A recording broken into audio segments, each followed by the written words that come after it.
Okay, ఈ వీడియోలో మనము వ్యాకరణ విభాగంలో భాగంగా పదజాలానికి సంబంధించి అర్థ విపరిణామం అనేటువంటి టాపిక్ను ఇప్పుడు మనము చూస్తాము. అర్థ విపరిణామము అని అంటే అర్థ విపరిణామం విపరిణామం ఇక్కడ పరిణామం ఉంది కదా అని అంటే పరిణామం అన్నా కానీ విపరిణామం అన్నా కానీ మార్పు. పరిణామం అన్నా విపరిణామం అన్నా మార్పే. ఆ తేడాను గమనించాలి. మన కొన్ని చోట్లనేమో పరిణామం అని ఉంటుంది, కొన్ని చోట్లనేమో విపరిణామం అని ఉంటుంది. కాబట్టి ఇట్లా పరిణామం ఉన్నా విపరిణామం ఉన్నా మనము ఇబ్బంది పడాల్సినటువంటి అవసరము లేదు. పరిణామం అంటే టు చేంజ్. దేనిలో చేంజ్ అని అంటే అర్థములో చేంజ్. అంటే ఏదైనా ఒక పదము ప్రాచీన కాలంలో ఒక అర్థాన్ని ఇస్తూ ఉండగా నేడు అంటే ప్రస్తుత కాలంలో ఆ పదానికి అర్థములో మార్పు జరిగినట్లయితే, ఆ పదానికి ఉన్నటువంటి అర్థంలో మార్పు జరిగినట్లయితే ఆ మార్పుని ఏమంటామనంటే అర్థ విపరిణామం అని అంటాం. అర్థ విపరిణామం అన్నా కరెక్టే, అర్థ పరిణామం అన్నా కరెక్టే, ఇబ్బంది ఏమీ లేదండి. అంటే పదంలో కలిగేటువంటి మార్పు. ప్రాచీన కాలంలో ఒక పదానికి ఒక అర్థం ఉన్నట్లయితే తర్వాత కాలక్రమేణా ఆ పదం యొక్క అర్థంలో కలిగేటువంటి మార్పుని ఏమంటారనంటే అర్థ విపరిణామం అని అంటారు. అర్థ విపరిణామం అని అంటారు. ఇప్పుడు భాషకు సంబంధించి ధ్వనుల మార్పు జరుగుతుంది, వర్ణాల మార్పు జరుగుతుంది, వాక్య నిర్మాణంలో మార్పు జరుగుతుంది, వ్యాకరణ నిర్మాణంలో మార్పు జరుగుతుంది. ఇట్లా ప్రతీదీ మార్పు జరిగినట్లే ఆయా పదాలకు సంబంధించినటువంటి అర్థంలో కూడా మార్పు అనేది జరుగుతుంది. కాబట్టి పదజాలానికి సంబంధించి అర్థంలో కలిగేటువంటి మార్పునే ఏమంటారు అని అంటే అర్థ విపరిణామం అని అంటారు. భాషకు సంబంధించి ధ్వనులలో మార్పు జరుగుతుంది, వర్ణాలలో మార్పు జరుగుతుంది, వాక్య నిర్మాణంలో మార్పు జరుగుతుంది, వ్యాకరణ నిర్మాణంలో మార్పు జరుగుతుంది. అట్లే మరి ఈ పదాలకు సంబంధించి అర్థంలో కూడా మార్పు జరుగుతుంది. కాబట్టి ఆ పదజాలానికి సంబంధించి అర్థంలో కలిగేటువంటి మార్పునే ఏమంటారు అని అంటే అర్థ విపరిణామం అని అంటారు. ప్రపంచంలోనే మొట్టమొదటిసారిగా ఫ్రెంచ్ దేశానికి సంబంధించినటువంటి మైకేల్ బ్రెయిల్ అనేటువంటి ఆయన మైకేల్ బ్రెయిల్ అనేటువంటి ఆయన అర్థ విపరిణామం మీద మొట్టమొదటిసారిగా పరిశోధన చేయడము జరిగింది. అర్థ విపరిణామం మీద ఈయన అర్థ విపరిణామానికి సంబంధించి రాసినటువంటి గ్రంథం ఏంటిదనంటే లా సిమాంటిక్స్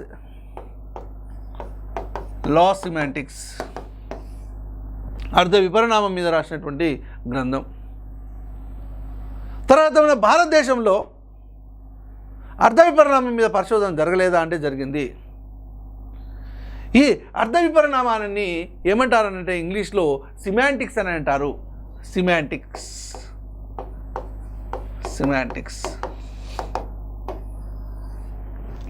అర్థ విపరిణామం మీద భారతదేశంలో పరిశోధన చేసినటువంటి వ్యక్తి ఆచార్య జిఎన్ రెడ్డి.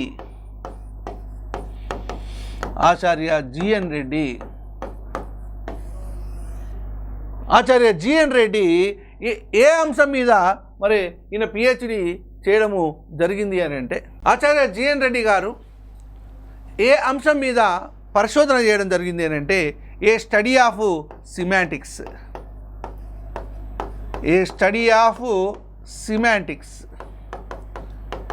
ఓకే, ఇదంతా అవసరం లేదు కానీ కొంచెం అదనపు సమాచారం నేర్పాలన్నటువంటి ఉద్దేశంతో ఇక్కడ నేను చెబుతున్నాను. ఈ సమాచారము మనకు పుస్తకంలో లేదు కానీ ఇక్కడ కొంచెము అదనపు సమాచారాన్ని వీడియో రూపంలో చెప్పాలనే ఉద్దేశంతో ఇక్కడ చెప్తున్నాను. అంటే నేపథ్యం అర్థ విపరిణామం సంబంధించినటువంటి నేపథ్యం అనమాట. ఏ స్టడీ ఆఫ్ సిమాంటిక్స్ అనేటువంటి అంశం మీద ఆచార్య జిఎన్ రెడ్డి గారు పరిశోధన చేయడము జరిగింది. ఇంకా చూసినట్లయితే ప్రాచీన కాలంలో ఇల్లు అనేటువంటి పదానికి ఏమని అర్థం ఉండేదనంటే పూరిల్లు అనేటువంటి అర్థం ఉంది. అంటే తాటాకులతో కప్పినటువంటి ఇల్లును మాత్రమే ఇల్లు అనేటువంటి వారు ప్రాచీన కాలంలో. నేడు ఇల్లు అంటే డబా ఇల్లు కావచ్చు, పెంకుటిల్లు కావచ్చు, రేకులిల్లు కావచ్చు, డూప్లెక్స్ ఇల్లు కావచ్చు, అపార్ట్మెంట్లో ఫ్లాట్ కావచ్చు, ఇట్లా అనేక రకాలుగా ఈ పదంలో మార్పు అనేటువంటిది జరిగింది. ఈ విధంగా పదజాలానికి సంబంధించి పదంలో కలిగేటువంటి మార్పునే అర్థ విపరిణామము అంటారు అని ఒక అతను నిర్వచనం ఇచ్చాడు. ఆయన ఆచార్య జిఎన్ రెడ్డి గారు. అంటే ఇట్లా చాలామంది ఆచార్య పిఎస్ సుబ్రహ్మణ్యం గారు కూడా నిర్వచనం ఇచ్చారు. అంటే భాషకు సంబంధించి పదాలు, వర్ణాలు, ధ్వనులు, వాక్య నిర్మాణము, వ్యాకరణ నిర్మాణము ప్రతిదీ మారినట్లే పదజాలానికి సంబంధించి పదం యొక్క అర్థాలు కూడా మారుతూ ఉంటాయి. ఈ విధంగా పదజాలానికి సంబంధించి పదంలో కలిగేటువంటి మార్పునే, అర్థంలో కలిగేటువంటి మార్పునే అర్థ విపరిణామం అంటారని ఆచార్య పిఎస్ సుబ్రహ్మణ్యం గారు మరి నిర్వచనం ఇవ్వడము జరిగింది. ఇట్లా చాలామంది నిర్వచనం ఇవన్నీ అంతా ప్రాధాన్యం ఏమీ కాదు, కానీ ముఖ్యంగా అందులో ఉన్నటువంటి అంశాల మీద మనం ఎక్కువగా ఫోకస్ చేయాల్సినటువంటి అవసరము ఉన్నది. ఓకే, బాయ్కాట్ అనేటువంటి ఒక పదం మీరు వినే ఉంటారు. అసలు ఈ బాయ్కాట్ అనేటువంటి పదము ఏ విధంగా వచ్చింది అని చూసినట్లయితే, పూర్వకాలంలో ఒకానొక దేశంలో బాయ్కాట్ అనేటువంటి భూస్వామి ఉండేవాడు. ఉండేటువంటి వాడు. ఆయన దగ్గర కొంతమంది రైతు కూలీలు పనిచేసేటువంటి వాళ్ళు.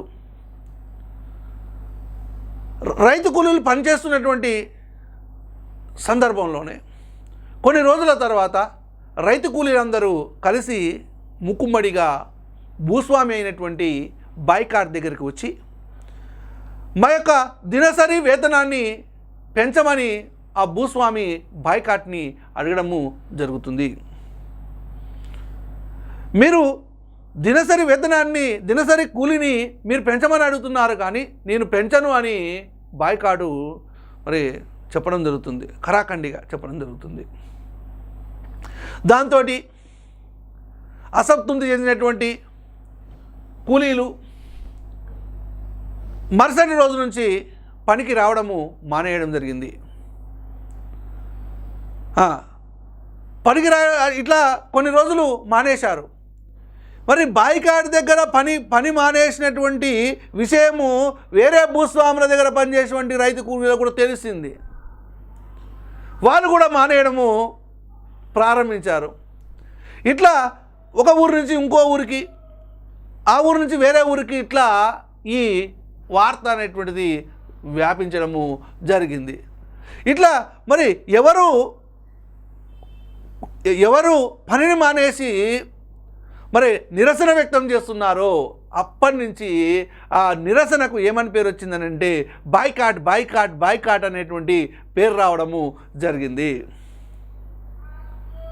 అంటే అసలు బాయ్కాట్ అనేటువంటిది మరి ఈ పనులన్నింటినీ వదిలేసి బయటికి రావడం అనేటువంటి దానికి అర్థంగా మారిపోవడం జరిగింది. కానీ బాయ్కాట్ అనేటువంటిది ఒక భూస్వామి పేరు.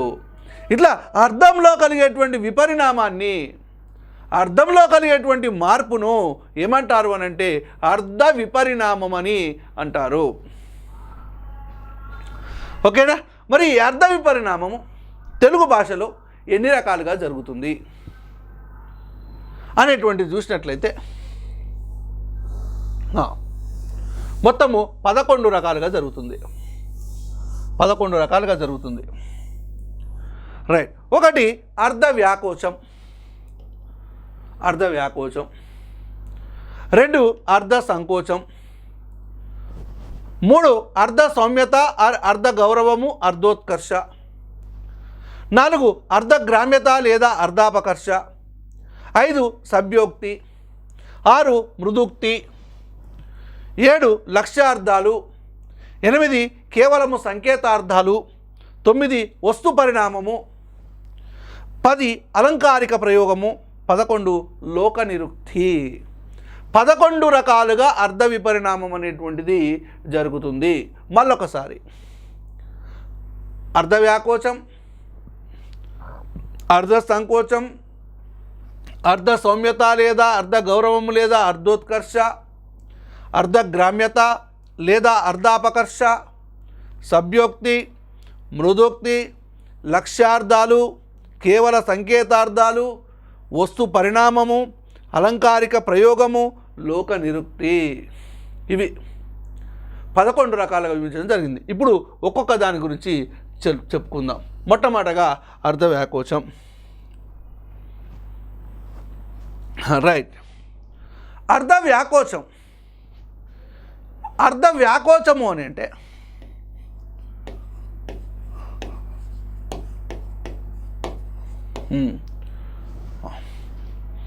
అర్థము వ్యాకోచము చెందడమే అర్ధ వ్యాకోచం.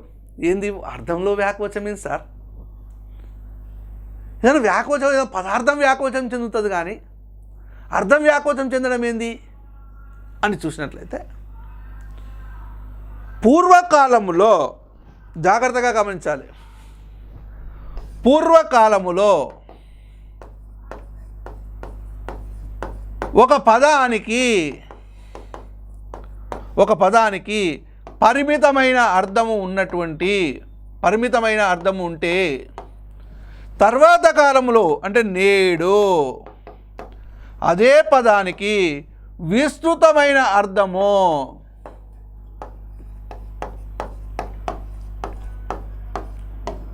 వచ్చినట్లయితే దానికి ఏమని పేరు అని అంటే అర్ధ వ్యాకోచం అని పేరు. పూర్వకాలములో ఒక పదానికి పరిమితమైనటువంటి అర్థం ఉన్నటువంటి ఒక పదము తర్వాత కాలములో విస్తృత అర్థాన్ని పొందినట్లయితే ఆ పదంలో కలిగేటువంటి విపరిణామాన్ని ఏమంటారు అని అంటే అర్ధ వ్యాకోచము అంటాం. అంటే దీని ఇంగ్లీష్లో సిమాంటిక్ ఎక్స్పాన్షన్ అని అంటాం. Semantic expansion.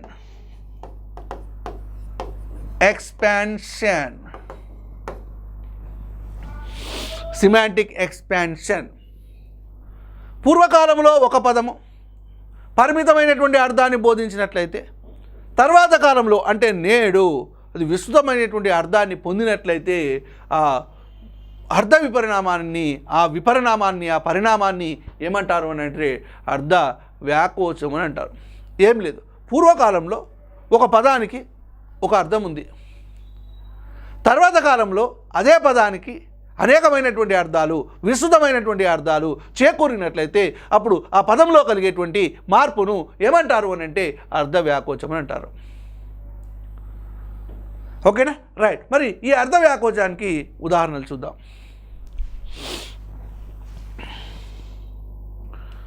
రైట్, కొన్ని ఉదాహరణ.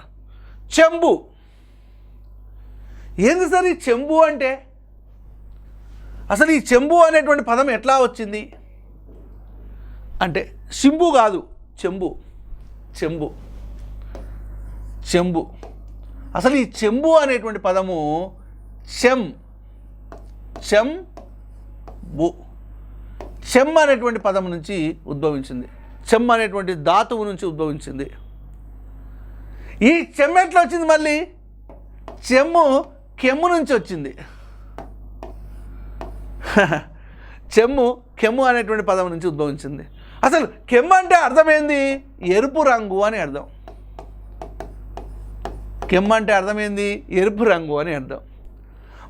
మొత్తం మీద ఈ ఎరుపు రంగు అనేటువంటి అర్థాన్ని ఇచ్చేటువంటి కెమ్ము అనేటువంటి పదము నుంచి చెమ్మ అనేటువంటి పదం వచ్చింది. ఈ చెమ్మ అనేటువంటి దాని నుంచి చెంబు వచ్చింది. అప్పుడు ఈ చెంబు అనేటువంటి పదానికి అర్థం ఏముండేదని అంటే పూర్వకాలంలో ఎర్రటి లోహముతో ఎరుపు రంగు లోహముతో తయారు చేసినటువంటి పాత్రకు చెంబు అని పేరు. ఎరుపు రంగు లోహముతో తయారు చేసిన పాత్రకు, ఎరుపు రంగు లోహముతో తయారు చేసిన పాత్రకు ఏమని పేరు అని అంటే చెంబు. చెంబు. పూర్వకాలంలో అంటే చెంబు అని అంటే ఎరుపు రంగు లోహం ఏంటిది? రాగి. మరి ఈ రాగి చెంబును మాత్రమే, రాగి పాత్రను మాత్రమే పూర్వకాలంలో చెంబు అనేవారు. అంటే రాగి లోహముతో తయారు చేసినటువంటి పాత్రకే చెంబు అనేటువంటి పేరు పూర్వకాలంలో ఉండేది. కానీ నేడు చెంబు అంటే ఇత్తడి లోహంతో తయారు చేసినటువంటి పాత్రను కూడా చెంబే అని అంటున్నారు. వెండి లోహంతో తయారు చేసినటువంటి పాత్రకు కూడా చెంబే అని అంటున్నారు. అల్యూమినియము లోహంతో తయారు చేసినటువంటి పాత్రను కూడా చెంబే అని అంటున్నారు. ప్లాస్టిక్తో తయారు చేసినటువంటి పాత్రను కూడా చెంబే అంటున్నారు, లోట. ఇట్లా అనేకమైనటువంటి లోహాలతో తయారు చేసినటువంటి పాత్రలను కూడా ప్రస్తుతము చెంబే అని అంటున్నారు. పూర్వకాలంలో ఒక రాగి పాత్రను మాత్రమే చెంబు అనేవారు. అంటే పరిమితమైనటువంటి అర్థాన్ని కలిగి ఉన్నటువంటి చెంబు నేడు అనేకమైనటువంటి అర్థాలను కలిగి ఉంది. అనేకమైనటువంటి అర్థాలను కలిగి ఉంది కాదు, పొందింది. అంటే ఈ విధంగా ఈ చెంబు అనేటువంటి పదం యొక్క అర్థము రాను రాను మార్పు జరిగింది. అంటే వ్యాకోచం చెందింది. అంటే విస్తృతమైనటువంటి అర్థాలను పొందడము జరిగింది. కాబట్టి ఈ చెంబు అనేటువంటి పదంలో జరిగినటువంటి అర్థ విపరిణామాన్ని ఏమంటారు అని అంటే అర్థ వ్యాకోచము అని అంటారు. ఏమంటారు అని అంటే అర్థ వ్యాకోచం.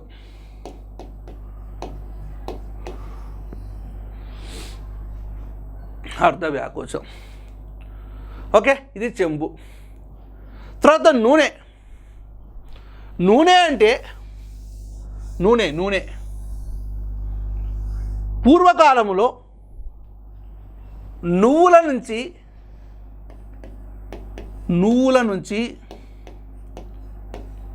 నుండి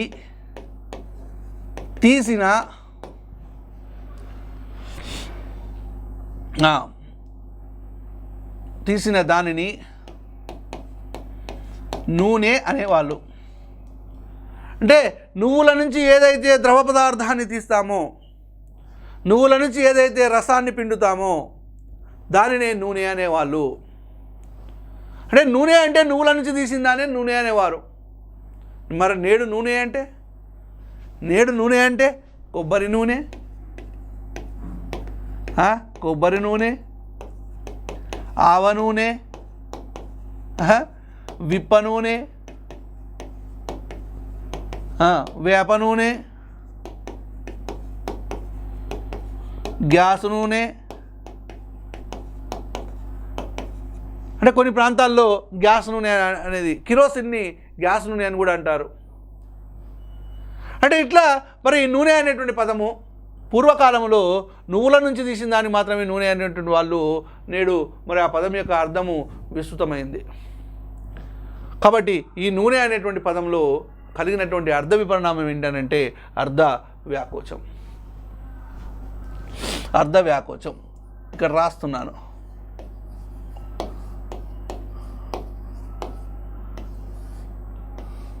రైట్. నెక్స్ట్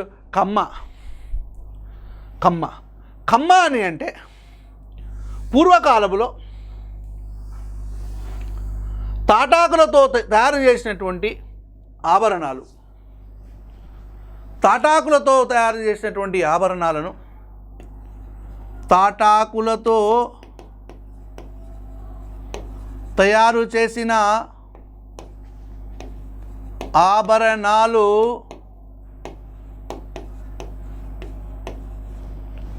కమ్మ. తాటాకులతో తయారు చేసినటువంటి ఆభరణాలను మాత్రమే కమ్మలు అనేటువంటి వాళ్ళు. మరి నేడు కమ్మలు అని అంటే ముత్యాలతో తయారు చేసినా కానీ కమ్మలే అని అంటున్నారు, వజ్రాలతో తయారు చేసినా కానీ కమ్మలే అని అంటున్నారు. నెక్స్ట్ ప్లాస్టిక్తో తయారు చేసినటువంటి కూడా కమ్మలే, బంగారంతో తయారు చేసినా కానీ కమ్మలే, చెవి కమ్మలు, బంగారపు కమ్మలు, బంగారపు కమ్మలు, బంగారపు కమ్మలు, వజ్రపు కమ్మలు, వజ్రపు కమ్మలు, ముత్యాల కమ్మలు,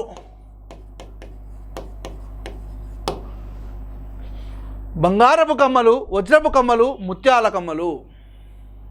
ఇట్లా అంటే ఈ లోహము మారినా కానీ లోహాల అంటే ఇప్పుడు లోహం అనేటువంటిది బంగారపుతో తయారు చేసిన కమ్మలే, వజ్రాలతో తయారు చేసిన కమ్మలే. వజ్రాలకు ఇట్లా పెట్టేసేసి వేసుకుంటారు.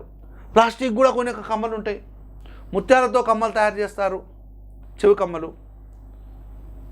అర్థమైందా? అంటే ఇక్కడ అర్థం అనేటువంటిది వ్యాకోచం చెందింది. కాబట్టి ఈ కమ్మ అనేటువంటి పదంలో జరిగినటువంటి విపరిణామము ఏమవుతుందని అంటే అర్ధ వ్యాకోచం అవుతుంది. నెక్స్ట్ ధర్మరాజు. ధర్మరాజు అని అంటే పూర్వకాలంలో ఒకడే ఒకడు ధర్మరాజు. పాండవుల యొక్క అగ్రేసరుడు, అగ్రజుడు, అన్న, ఆయనే ధర్మరాజు. కానీ నేటి కాలంలో ధర్మరాజు అని అంటే ధర్మంగా ఎవరైతే ఉంటారో ఆయనని ధర్మరాజు అని అంటున్నారు. కొంతమంది అంటారు మా పెద్దల్లుడు ధర్మరాజు, మా సారు ధర్మరాజు. అంటే ఇప్పుడు ఎవరిని పడితే వాళ్ళని ధర్మరాజు అని అంటున్నారు. పూర్వకాలంలో ధర్మరాజు అంటే పాండవుల యొక్క అన్న, పాండవులలో పెద్దవాడు ధర్మరాజు అనేటువంటి వాళ్ళు. ఇప్పుడు ఎవరు పడితే వాళ్ళు ధర్మరాజు అయిపోయారు. కాబట్టి ఈ ధర్మరాజు అనేటువంటి పదము అర్థంలో వ్యాకోచం చెందింది. కాబట్టి ఈ ధర్మరాజు అనేటువంటిది అర్ధ వ్యాకోచం సంబంధించింది చెప్పొచ్చు. నెక్స్ట్ భీముడు.